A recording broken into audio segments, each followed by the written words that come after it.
Howdy, folks. Mandalorian. Mando frickin' Lorian. Currently loving the show. It had a couple of, one major episode that kind of had me going, But so far the season's been pretty good. I hear that not a lot of people are watching, which kind of surprises me, but I'm kind of sad by that. Maybe it's because of how long passed between seasons of The Mandalorian. That, I guess, is a real risk and danger. But I'm excited, and I want to see where it goes next because we've got a few more episodes, and it looks like we're setting off with Bo and Din, I imagine Din, heading off to find other Mandalorians, and then somehow get going to at least set the ball in motion to reclaim Mandalore, which is going to run them into Moff Gideon at some point. I'm not quite sure how this is going to work. Maybe it really is Mandalorians that took him, maybe rescued him or captured him. I don't know which. And maybe that's how we get this connection. Maybe Bo and Din run into that group and run into Moff Gideon. I don't know. But I'm super excited to find out. So here we go. Okay, what ship is this? Who is their leader? We are not Imperial. Oh, they're Mandalorians. We are Mandalorian. Ah. One of the ships that they took. And I bet you maybe some of Bo's crew is here, but who is this dude? This dude looks like he's going to be trouble when it comes to convincing them to rejoin the others. I'm getting that sense. Sadly. You see, we've been commissioned to track you down, Captain. Yep. There's one of her crew. Actually, wait a minute. Is he part of the crew as well? He seems to look like the guy, but I don't remember him having that kind of an accent. This could be touching. It's just I can't get over the prosthetics. I'm trying to. Always love you. All it takes is a few credits. No. These are bad Mandalorians. Bad. But they're part of Bo's crew, Bo's people, so it's going to be interesting to see what happens when they run into each other. Guns for hire, yep. Oh no. I have this weird feeling that we'll be following this crew for most of the episode, not seeing a lot of Bo and Din. Dang it. Please don't do that. Okay, good. Whew. Wow, that thing can land. It took me a long time to assemble it. Oh, it just... A crazy theory occurred to me as she's talking about the new leader and how it might take a lot to convince them. And earlier she's saying, wave that sword around and they'll follow you. This new leader might challenge Din, right? Oh boy, and Din can't really use that thing yet. At least we don't think he can. Imagine wolves will... Well, they don't have much choice now. They can't land on the outskirts. They've taken control of the ship. That was cute where Grogu did his little thing, but it also sounded like he was still a baby there. I don't like that. He's been making sounds that sound like he's trying to speak, and then they have him coo like a baby again. Come on, guys. I know they did it for essentially fan service. I mean, a lot of people just love seeing baby Yoda / Grogu. So Self-defense forces in the peacekeeping self-defense forces. So the Mandalorians are their self-defense force. Oh boy. This is very interesting. What the heck's going on here? Who is the leadership? Is it going to be Moff Gideon? We'll find out. Yeah, interesting. They didn't take their weapons. Come! No. Special guests! Not Moff Gideon. Mandalorians. Jack Black. Like secretions. That is Jack Black, right? I can't tell from this distance, but I think it is. Yeah, it is. So that's two people from different sides, different races in the other case, different sides of the Imperial struggle here, who have matched up. Interesting. Okay, there's Grogu actually trying to say something. Perhaps to a new age. Of course, food will get him to jump and do anything. For the first time to confront battle droids. Battle droids? So they need them.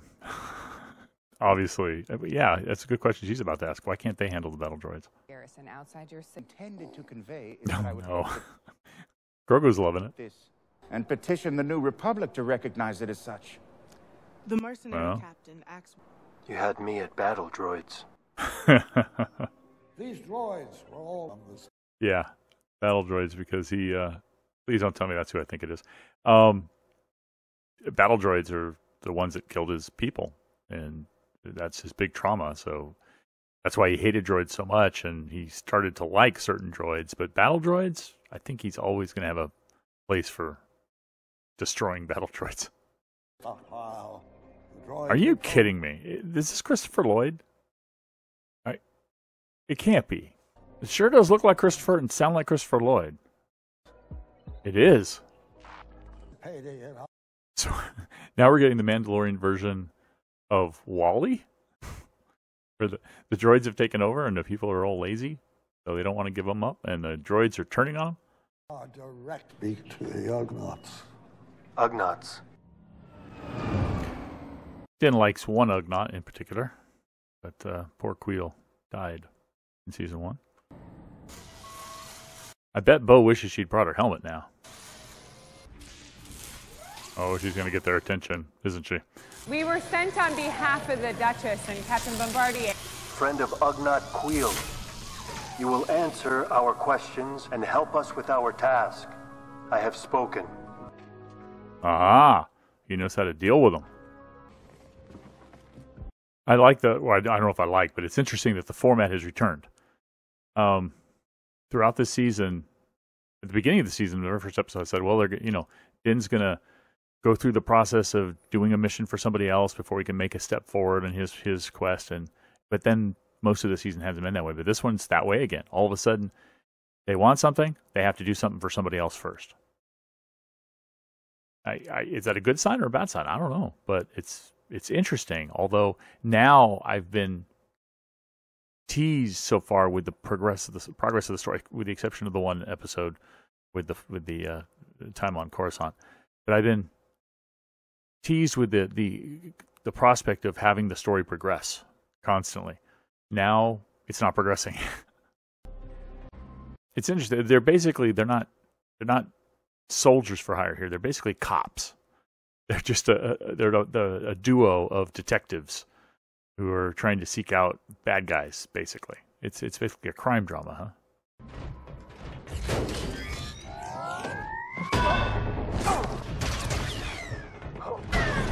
Recertified, huh? Oh boy. Oh, jetpack assist. Love it. Keep going. Why don't she use the jetpack to assist a jump? Why doesn't she just use it to speed up and catch him?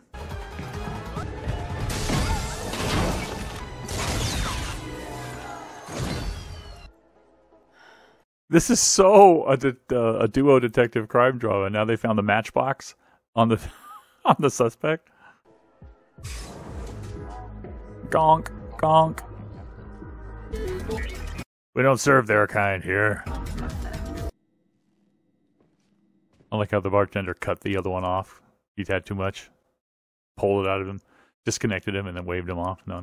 You've had too much. I don't think they get many of our kind here. Nobody leaves. Stay where I can see you. Good cop, bad cop. I mean, Din is definitely the bad cop. Ah. They've got good droids here who are like, hey, these bad seeds need to be stopped. It's such a typical crime drama. It's amazing. And they've even gone to the morgue. Oh, this is almost comical. These are the remains. Still active.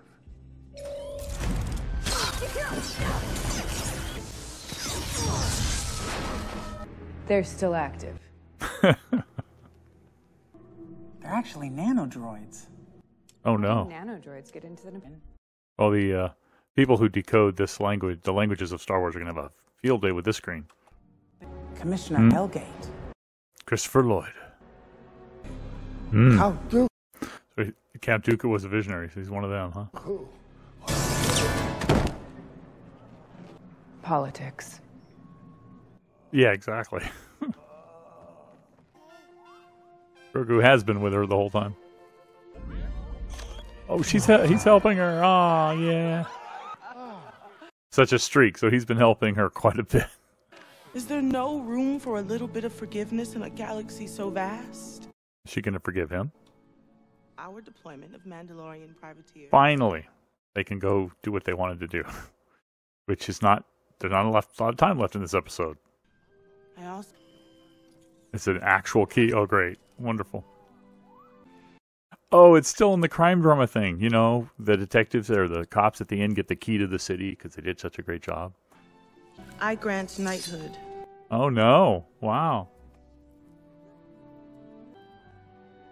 I'm not their leader anymore. Yeah. The whole Darksaber thing. He can't just give her the Darksaber because she knows that's hollow. So it's got to be him. If the Darksaber is used, it's got to be him presenting it and them following him. And that might be part of why she's so hesitant, because she knows she has to kind of do that, maybe? I don't know.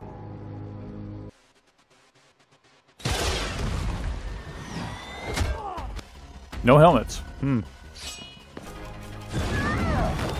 Oh, will Grogu help her? I mean, he shouldn't. I'm just curious if he will. He didn't need to.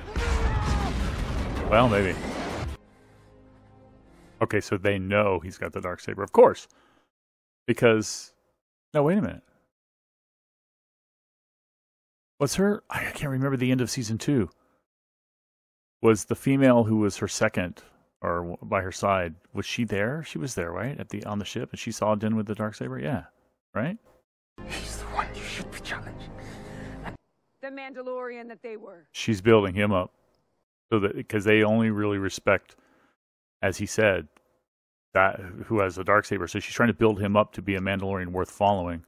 Interesting. I think, at least. Oh, he's going to call back to when she picked it up.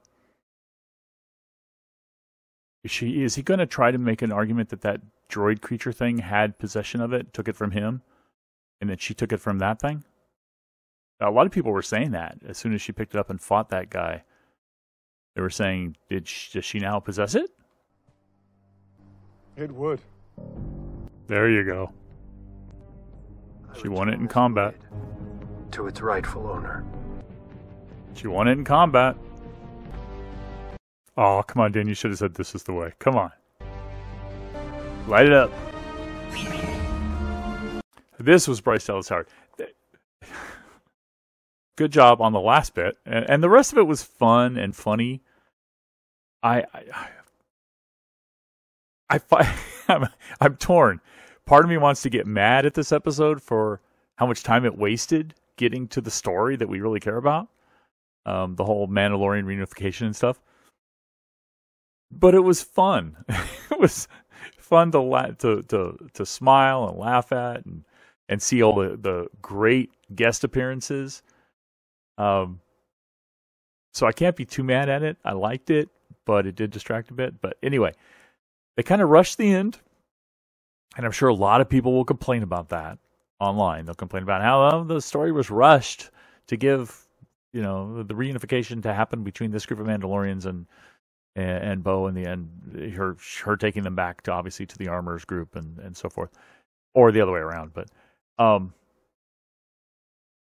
it was, but it wasn't. They didn't cut corners in the logic. The logic holds, and like I said, a lot of people were pointing that out. It's like, wait a minute. That creature defeated Din and literally took the Darksaber. They focused the camera on the robot or whatever, the cyborg, whatever it was, taking the Darksaber and throwing it away, to the side of the cave. So he took it from Din in combat. He fought Din. Now, it wasn't a very honorable fight. He trapped him, but still, he fought him. He won. He had the Darksaber. Tossed it aside. Bo picked it up and fought the thing and killed the thing. Or at least we believe it killed it. She killed it. But she defeated it, regardless of killing it. And therefore, she is the rightful owner of the Darksaber. Now, she gave it back to Din because she didn't think that she had earned it. She didn't think she had defeated him to get it, and it was his. But his logic holds that according to the customs, she is the rightful owner now. And I think that's kind of cool because Din never really got it. And a lot of people are saying, will he ever figure out how to use this thing properly? She definitely knows how to use it. And it's balanced, knows who she is, and all the things that the armor said needed to happen for you to be able to use the Darksaber. So I think it's really cool that she has it. Absolutely cool that she has it. Now, they're really setting her up to be the leader of Mandalore, the new Mandalore, because now she's got the Mythosaur. She's seen it. She might be able to tame it or whatever. Even if she can't, the fact that she saw it was enough to get the armorer to realize that she needed to change her perspective and to help reunite Mandalore and send Bo on her quest. So even just seeing it was enough. She doesn't have to tame it or ride it or defeat it or anything else. But she has the Darksaber. So the vast majority of them will follow her with the Darksaber now. We know that the Armorers group, the Children of the Watch, they're not as big on the Darksaber because they would have been following Din as their leader, right? Because he had it. He fought it. He defeated the previous owner. He rightfully had it. And they never followed him. Now, valid argument that as soon as they knew he had it, which be the armor and the heavy knew, he also admitted he took his helmet off, so they didn't consider him to be Mandalorian at that time. So, yeah, there's an argument there. But regardless, she's got it now. And that's going to help tremendously.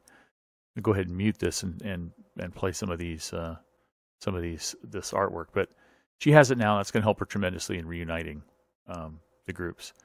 I like how this captain. It was a quick little just introduction to where the Mandalorians that used to be with Bo were, being now mercenaries. I thought it was kind of interesting that was she taking a break? Was she resting in the water vat? Was it just her normal station unless she had to go interact with somebody outside the water? I'm just kind of curious what it was. Was it just a relaxing soak? When they landed on this world, it kind of looked like an island. This world, my first thought actually was, wow, this kind of looks like what we imagined Mandalore, what we saw Mandalore was long ago with the dome cities and stuff. So it's kind of a cool little reference nod, wink. Yeah, Bo's craft, her ship. I noticed that there were a whole bunch more of them, the exact same model, of course, amongst the Mandalorians there on the planet. Of course, we get the typical astromech and protocol droid combo that we get a lot throughout Star Wars. It's kind of the nod to R2-D2 and C-3PO. So it definitely was Christopher Lloyd. That's nice to know. I mean, really, there was no doubt a few seconds after seeing him that it was Christopher Lloyd. He is elderly. He was born the same year as my father, so he's up there. You got the droid chase, like I said, part of the crime drama. Also reminded me a bit of Terminator, the original Terminator, with the race through the mall, and the fight. And there was even a breakthrough of a window, if I'm not mistaken, in the original Terminator, kind of similar to what Den did to take down this particular battle droid. This is the same model, is it not? It is the same model that was about to kill him when the Mandalorians rescued him, right? Pretty sure. I love the droid bar. We didn't get a chance for "We Don't Serve Your Kind" here, but we did get a "We Don't See many of your kind here" or something like that. So that was fun. I love how everybody stopped and turned as soon as they walked in, and also how the protocol droid tried to walk out. It's like nobody leaves. Again, very crime drama sort of stuff, detective gumshoe sort of story. But I can't be too mad at this first part. It was fun. It did detract a bit, but it was fun. So I'll allow it. The morgue visit as well. Hilarious. Did we see this creature? This kind of big bird sort of creature with the long, stocky legs. I don't recall. Yeah, there's the other ones. Gauntlet class or whatever, the other ones. It shows the Imperial starship, the former Imperial starship, up above.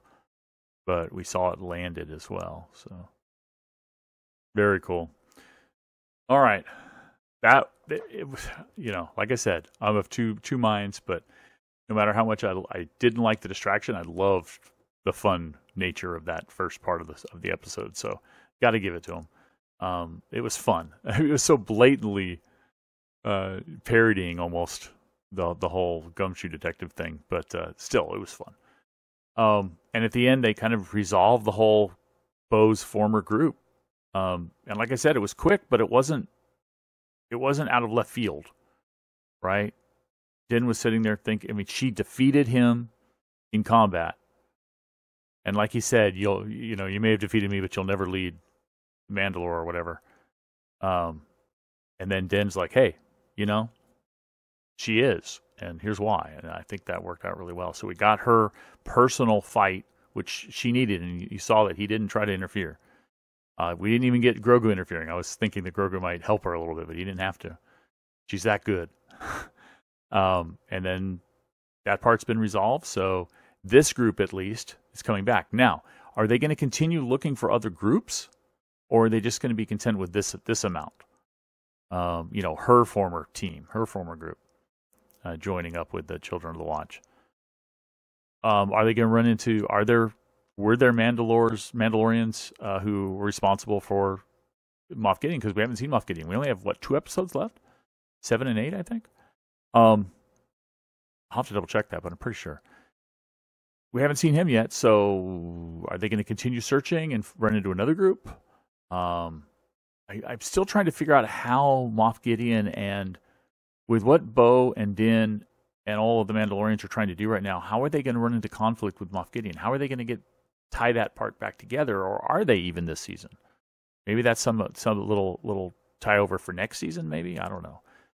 I'm still trying to piece it together of how they're going to do it. But let me know what your theories are about how they're going to do it, and let me know if you enjoyed the first part of this episode or if it bugged you, because I can see how it could bug some people. So let me know what your thoughts are on it. Thank you for watching, and I'll catch you next time. Bye-bye.